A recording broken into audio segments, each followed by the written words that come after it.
मैं अनीता चौधरी और न्यूज़ अड्डा पे आप सभी का स्वागत है। जय भारत, जय हिंद। पहली बार किसी मौलाना ने माना कि भारत के मुसलमान अब अल्पसंख्यक नहीं हैं।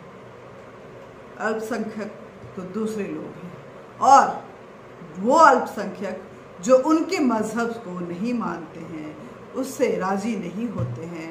मौलाना महमूद मदनी देवबंद वाले जमीयत उलेमा के ये मौलाना ये धमकी दे रहे हैं कि अगर उन्हें हमारा मजहब पसंद नहीं है तो वो देश छोड़कर जा सकते हैं। यही नहीं, महमूद मदनी ये बोल रहे हैं कि अरे पाकिस्तान बार बार जो भेजने की बात कही जाती है तो उनको बता दें कि पाकिस्तान तो हमारे लिए ही बना था, लेकिन हमने उसे ठुकरा दिया क्योंकि एक और पाकिस्तान चाहिए था।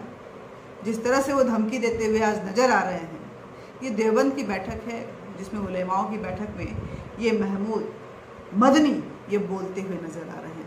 ऐसा कोई पहला मौका नहीं है कि इस तरह के बातें जो हैं किसी मौलाना की तरफ से या किसी मुस्लिम स्कॉलर की तरफ से आ रही हो। आए दिन हमें सुनने को मिलता है, यहाँ तक कि सपा के नेता शफीकुर रहमान तो आए दिन धमकियाँ देते रहते हैं।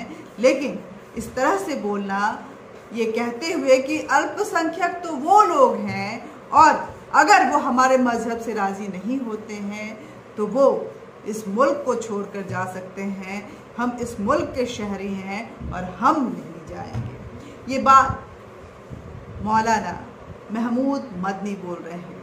वो बोले, एकदम ठोक कर बोले कि पाकिस्तान भले ही हमारे लिए बना था, पाकिस्तान तो बना ही हमारे लिए था, लेकिन हमने उसे ठुकरा दिया। अरे भाई, क्यों ठुकराया?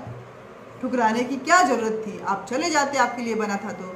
लेकिन वो नहीं गए क्योंकि उन्हें यहाँ रहना था, एक और नया पाकिस्तान बनाना था, इस्लाम का विस्तार करना था, गज़वाए हिंद करके इस देश को इस्लामिक देश बनाना था। क्या कुछ कहा मौलाना ने, ये देखिए, ये सुनिए। और तुमको अगर बर्दाश्त नहीं है हमारा मजहब तो तुम कहीं और चले जाओ।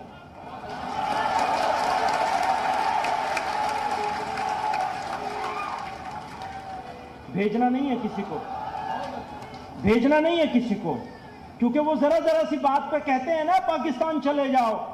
भैया, तुम्हें मौका नहीं मिला था पाकिस्तान जाने का, हमें मौका मिला था, हमने रिजेक्ट किया है उससे पाकिस्तान जाने के लिए। इसलिए हम नहीं जाएंगे, जिसको भेजने का शौक है वो चला जाए। हजरत माफी चाहता हूं, मैं इस तरह बोलना नहीं चाहता, पसंद भी नहीं करता इस तरह बोलने को,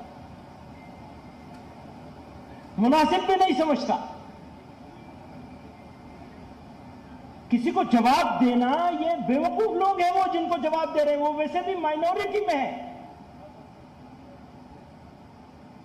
जो लोग नफरत का बाजार गर्म कर रहे हैं, असल में वो माइनॉरिटी में है। हम ऑलरेडी मेजॉरिटी में है, इसको पहचान लेना है। और मुल्क की हिफाजत के लिए, मुल्क की तरक्की के लिए, मुल्क में इंसाफ के लिए, बराबरी के लिए, बराबरी के हुकूक के लिए जो कुर्बानी देनी होगी, इंशाअल्लाह जमीयत उलमा हमेशा देती रही है, मुल्क के मुसलमान देते रहे, पहले भी देते रहे, इस वक्त भी देंगे और आगे भी देते रहेंगे इंशाअल्लाह। और खुद समझने की कोशिश कीजिए कि आप कहाँ हैं। आप लिबरल हैं, आप सेकुलर हैं, आप हिंदू नहीं मानते हैं अपने आप को, हिंदुत्व में बिलीव नहीं करते हैं, और वो बढ़ते जा रहे हैं, बढ़ते जा रहे हैं, बढ़ते जा रहे हैं। वो अपने आप को संगठित करते जा रहे हैं, करते जा रहे हैं, करते जा रहे हैं। आप उनके साथ गंगा जमनी तहजीब वाली भाईचारे का रिश्ता निभा रहे हैं, और वो भाईजान के नाम पर आपके पीठ में खंजर भोंक रहे हैं। वो अध्याय जिसे कि मुगल अध्याय कहते हैं हमारे इतिहास का, हमारे देश के लिए वो काला अध्याय है। हम उस अध्याय पे फ़ख्र नहीं करते हैं और हम उसके अनुसार चलने वाले किसी भी नियम को नहीं मानते हैं, चाहे वो शरिया ही क्यों ना हो। लेकिन मौलाना महमूद मदनी जैसे लोग उस मुग़ल काल को अपना फ़ख्र का, अपना ताज समझते हैं, उस पर फ़ख्र करते हैं, उसके नियमों को वो सबसे खुशनुमा नियम जो है वो भारतीय मुसलमानों के लिए ये मानते हैं, इमारतों की दुहाई देते हैं कि हमारे लोगों ने तो इतने सालों तक यहाँ पे राज किया है, आखिर ये इमारतें हमारी ही तो हैं। लेकिन जैसे जैसे इमारतों की खुदाई होती जा रही है उसके नीचे मंदिर नज़र आ रहा है। ये बार बार कहते हैं कि लाल किला हमारा बनाया हुआ है, लेकिन आपको बता दें कि लाल किला भी इस देश के राजाओं का बनाया हुआ है। और अगर लाल किला उन्होंने बनवाया तो उसके पहले वो मुग़ल कहाँ रह रहे थे, कहाँ वो खंडर है, कहाँ वो झोपड़ी है, कहाँ वो महल है, ये भी तो बता दें। जो आज की डेट में कम से कम एक ईंट तो जरूर नज़र आएगा अपने पूर्वजों का, जहाँ वो लाल किला बनाने से पहले रहते थे। लेकिन ऐसा था ही नहीं। वो कब्ज़ा करने आते थे, वो आक्रांता थे, वो संस्कृति को बर्बाद करने आए थे, वो दूसरों की विरासत पे अपने मुहर लगाते हुए उस पर कब्जा कर रहे थे, वो मार धाड़ मचा रहे थे, वो सनातनियों को ख़त्म कर रहे थे। और भी बहुत कुछ कहा है मौलाना महमूद मदनी ने। इसके आगे वाले वीडियो में सुनिए और समझने की कोशिश कीजिए।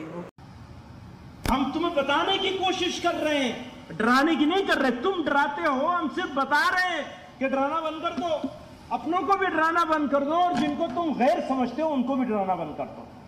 और हम गैर नहीं हैं, इस मुल्क के शहरी हैं। मुल्क हमारा है, ये अच्छी तरह समझ लीजिए, ये हमारा मुल्क है। और जो हमारी जिम्मेदारी है इस मुल्क के लिए वो हम निभाएंगे हर हाल में इंशाअल्लाह। कोई समझौता नहीं होगा उसके ऊपर। हमारा मजहब अलग है जरूर, हमारा लिबास अलग है, हमारी तहजीब भी अलग है, हमारे खाने पीने का तरीका भी अलग है। बोल रहे हैं कि हमारा मजहब अलग है, हमारे खान पान अलग है, हमारा पहनावा अलग है, लेकिन ये मुल्क हमारा है, ये मुल्क आपका है। मानती हूँ ये मुल्क आपका, अच्छी बात है कि आपने समझा कि ये मुल्क हमारा है, लेकिन ये मुल्क हमारा नहीं है क्या? इस मुल्क पे, इस देश के जड़ों का हक नहीं है क्या? उन सनातनियों का हक नहीं है क्या? उन आर्यंस का हक नहीं है क्या? अब आर्यंस की बात आई है तो आपको बता दें कि एक बार फिर इस देश को आर्यन और द्रविड़ में बांटने की एक कोशिश फिर से एक बार ओवैसी की तरफ से की गई है। असदुद्दीन ओवैसी ने कहा है कि इस देश में आर्यन इस देश के थे ही नहीं, वो तो बाहरी थे, आए थे और द्रविड़ों को उत्तर भारत से खदेड़ते हुए उन्होंने दक्षिण तक सीमित कर दिया था। लेकिन ऐसा कुछ भी नहीं है। आपको बता दें कि बाबा साहब आम्बेडकर जिस संविधान की दुहाई देते हैं, जिस बाबा साहब आम्बेडकर की दुहाई बार बार देते हैं, ये स्कॉलर्स जो हैं, मुस्लिम स्कॉलर्स जो हैं, चाहे लेफ्ट से जुड़े हुए, चाहे उस मानसिकता से जुड़े हुए, जो लोग हिंदुत्व को नकारते हैं, जो कि हिंदुस्तान के अस्तित्व को नकारते हैं, जो आर्यन के अस्तित्व को नकारते हैं, वो बाबा साहब की दुहाई देते हैं, संविधान की दुहाई देते हैं। लेकिन वही संविधान रचयिता ने ऐसी 2 किताबें लिखी थी और उसमें बताया था कि आर्यन कैसे इस देश के हैं और उनकी जड़ें कैसे मिली हुई। अभी हाल के एक रिसर्च में भी पता चला, खुदाई के दौरान कुछ कंकाल मिला, उसमें भी पता चला कि 4,500 पुरानी वो बॉडी किस तरह से आर्यन की बॉडी थी। और आर्यन का इस देश से बहुत, उस मिट्टी से जुड़े हुए हैं, इस देश से उनका लगाव था, ये देश उनका था। अगर आर्यन यहाँ के नहीं होते तो माता सीता प्रभु राम को आर्य क्यों कहती, वो आर्य पुत्र क्यों बोलती?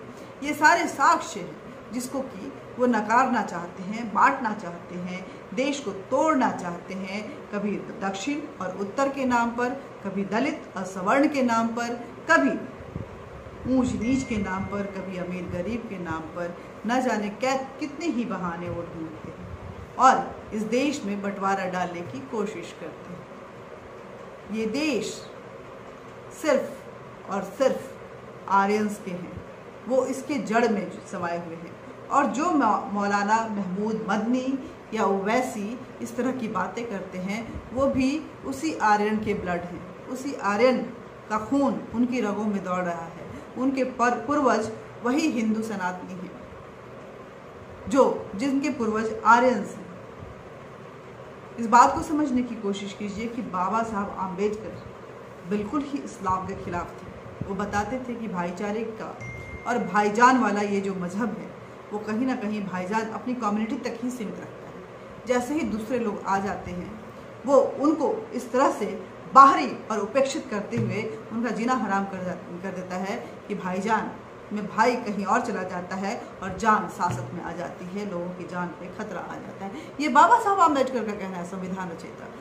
मौलाना महमूद मदनी हो या वैसी हो, इनको समझने की ज़रूरत है कि आज देश विकास के पथ पर और दुनिया की पटल पर भारत एक नए आयाम तक पहुंच चुका है, तेज रफ्तार से दौड़ रहा है। और ऐसे में ये कट्टरवादिता वाली जो स्टेटमेंट्स हैं वो कहीं मायने नहीं रखती हैं। जिस तरह से वो यहाँ पे जहर उगल रहे हैं, जहर उगलते हुए फ्रीडम ऑफ स्पीच के नाम पे और फंडामेंटल राइट्स के नाम पे इस तरह से खुलेआम घूम रहे हैं, ये फ्रीडम उनको दुनिया के और किसी देश में नहीं मिलेगा।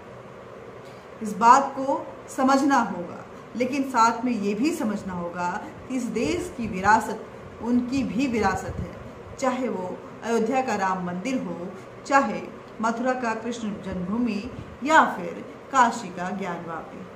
साक्ष्य सामने आते जा रहे हैं और उसको जितनी जल्दी हम एक्सेप्ट कर लें उतना बेहतर होता है, क्योंकि गंगा जमनी तहजीब तो निभानी है ना मौलाना साहब, और भाईजान वाले इस रिश्ते में और गर्माहट भी तो लानी है मौलाना साहब। क्यों इस तरह से जहर उगल रहे हैं? क्यों कट्टरवादिता पे अड़े हुए हैं? क्यों आपको लगता है कि मजहब जो है आपका अलग है? आप इस देश के हैं, हम सब का मजहब एक है, भारतवर्ष। हम सब का पहनावा एक है, माँ भारती का आंचल। हम सब के खान पान इस धरती, इस भारत माँ की मिट्टी से जुड़ा हुआ है, और हम सब की पहचान ये भारत और भारतीयता है। आप क्यों नहीं इस बात को समझते? आप अरब देश में भी जाते हैं तो वहाँ पे जब आपको आइडेंटिटी लिखना होता है, सिटीजनशिप लिखना होता है, तो आप लिखते हैं इंडियन, भारतीय। ये आपकी पहचान है। आप इस्लाम नहीं हैं, आप मुसलमान नहीं हैं, विश्व पटल पर आप भारत के बेटे भारतीय हैं। ये समझना जरूरी है, लेकिन मौलाना मदनी जैसे लोग नहीं समझते हैं, ओवैसी जैसे लोग नहीं समझते हैं। कटुता ऐसे फैलाते हैं कि समाज में जहर का वो पेड़ बोते हैं जिसकी शाखाएं, जिसकी तनाएं इतनी फैल चुकी हैं कि आज वो मानने को तैयार नहीं है कि वो इस देश के आर्यन हैं। मदनी हो सकता है कभी मदन रहा हो, ओवैसी हो सकता है कभी ओम होंगे, लेकिन वो नहीं मानेंगे, क्योंकि जलालत की और मदरसे की वो जिद जो है, जिसमें जिहाद कहीं ना कहीं घुसा हुआ है, उससे वो बाहर निकलने की कोशिश ही नहीं कर रहे हैं। जय हिंद, जय भारत। मिलते रहेंगे और बातचीत का हमारा ये सिलसिला भी जारी रहेगा, लेकिन फिर आपसे बोल रही हूँ कि न्यूज़ अड्डा इंडिया को ज़्यादा से ज़्यादा शेयर करें, हमारे इस वीडियो को भी ज़्यादा से ज़्यादा शेयर करें। न्यूज़ अड्डा इंडिया को सब्सक्राइब भी करें, हमें लाइक करें, और आप इस तरह के स्टेटमेंट्स को किस तरह से देखते हैं, उस पर आपके क्या रिएक्शंस हैं, कमेंट बॉक्स में ज़रूर लिखें। बेल बटन दबा दीजिएगा ताकि आप तक जब भी कोई नया वीडियो अपलोड करें नोटिफिकेशन पहुंच जाए। जय हिंद, जय भारत।